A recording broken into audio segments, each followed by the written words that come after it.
I'm Sabrina, and I'm a 5th grade teacher. And I'm Kylie, and I am an elementary school counselor. We are in our 3rd year of implementation with our Ci3T plan, and as part of that, we use positive action as our social skills curriculum. Starting out with the first year, we were teaching a lesson every week. We had our core lessons that I was teaching. The following year, we implemented a co-teaching model with our classroom teachers. And then this year, the classroom teachers have taken on the primary role of teaching positive action with the requirement of teaching one lesson a week. And now we have one teacher who has elected to teach the entire curriculum and has definitely seen lots of successes in the classroom. And as the elementary school counselor, I see things from more like the bird's eye perspective, and I've definitely noticed with her class specifically some different abilities in using some of the things that positive action teaches. So one big reason why I think it's been successful this year over other years is because I am teaching all of the lessons.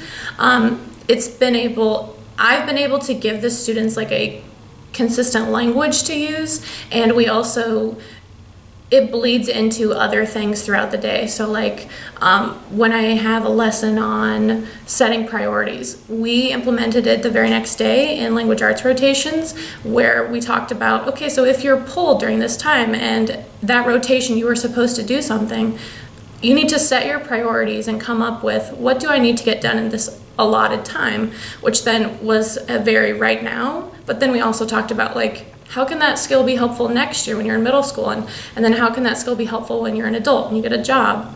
So being able to apply it in real time and in real life has been a tremendous help by using positive action daily.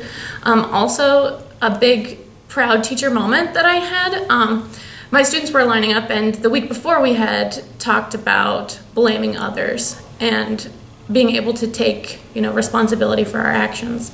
And we were in line, and another student was pointing at another student, and he, was just like, I think it was him. And the other student said, when you point at someone else, there are 4 fingers pointing right back at you. And I was just so excited because I was like, oh my gosh, you listened to the lesson.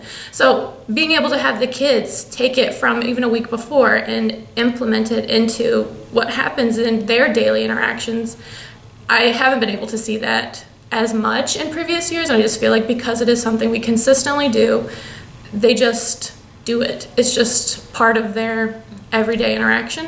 And I really think that having this social skills curriculum has really helped us to be able to, shape the whole student and not just worry about academics and everything. We're really focusing on the child as a whole. And I think one thing that works really well with this classroom is that they know every single day after lunch it's positive action time. They come in, they know the expectations, they sit, and it's like 15 minutes, and they do the lesson. So once you're doing it every day, I'm sure within the first couple months of school, like they already knew. It didn't take time, and you're not going back and forth to be like, well, last time in our last lesson we talked about this, but that last lesson might have been a couple weeks ago, and you might not have actually done chronologically the same lesson. And from a mental health standpoint, just continuing with the thoughts, actions, feelings circle, I know it's been really helpful in our also work with courageous conversations that we do as part of our equity work, because through that they have the compass, which is basically the thoughts, actions, feelings circle, but then you add beliefs to that, and so it's a natural tie into that work that we do also. It's also a natural tie to the growth mindset lessons that the library media specialist has been doing. So we let them hear that type of positive things in library media specialist that we also do in the classroom, it just literally bleeds into everything that we've been doing. So it just makes it easy for the kids to know these are just skills I use all the time. It's not something I have to and stop and think about it. You don't even stop and think. It's just something they end up doing. And I definitely think as far as like class-wide and behavior and the expectations, knowing this group of students as they were 4th graders and now seeing them as 5th graders, I think there are less behaviors. I think as a whole, the classroom management has been improved because of these lessons. Would you agree? Yeah, definitely. even just from the teacher standpoint, last year it was like positive action. Like the kids could tell because it was so disjointed, they could tell that I wasn't as invested in it, which made them less invested in it because it didn't really make sense. And we would have to take some time to be like, okay, well, we didn't do that part, so then how can I quickly make this fit with us? And now it's just a natural progression. It just works, and the kids are, and because they can tell that I'm invested in it, when I'm like, okay, it's time for positive action, and they all get ready. Like, they know what's happening, and they look forward to doing it because now they can tell it's like because it is something they use daily, it's something that they are interested in.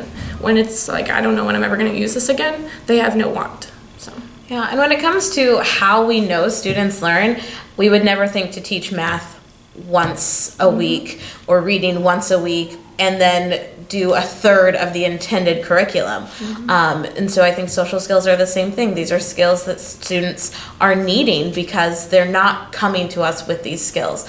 And when you're able to teach them and take 15 minutes to teach this lesson, then I feel like you're saving time on the other side, because kids are learning peer conflict skills and conflict resolution skills. They're not like coming to you necessarily with everything. And so a little time up front saves you time in the long run when you have a class that is better managed. For me, it's not really any extra planning time whatsoever. I get the book out every day. I didn't like pre-read the lessons before or anything. I just get it out.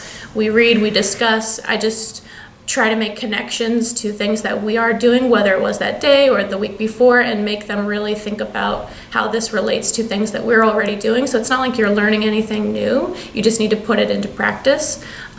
And I just, like she said, it's just a really big payoff for you. The 15 minutes a day might seem hard to find, but if you just schedule it in, it's a big payoff in the long run. Yeah, and I also think that positive action is written with some flexibility in mind. So you might read something and there might be an activity that would take an extra 10 minutes, but you can elect to not do that activity and have a discussion. I'm sure there's some worksheets that probably can be not completed and you'll still by doing other things. So there's definitely flexibility with that. And I think that's what maybe scares a lot of teachers, is like, oh, I'm gonna have to do all these worksheets and all these like crafts and activities, and it doesn't have to be. But once you're teaching it every day, it goes so much smoother that I think you can do those things because the students know the expectation. Even if you don't want to commit to doing all the lessons in the book, maybe agree to doing all of Unit 1 and trying it for just the first part of your semester. Like, commit to doing it for a month every single day and see what kind of difference it makes. See how your students respond to it, and I really feel that you will want to continue going with it.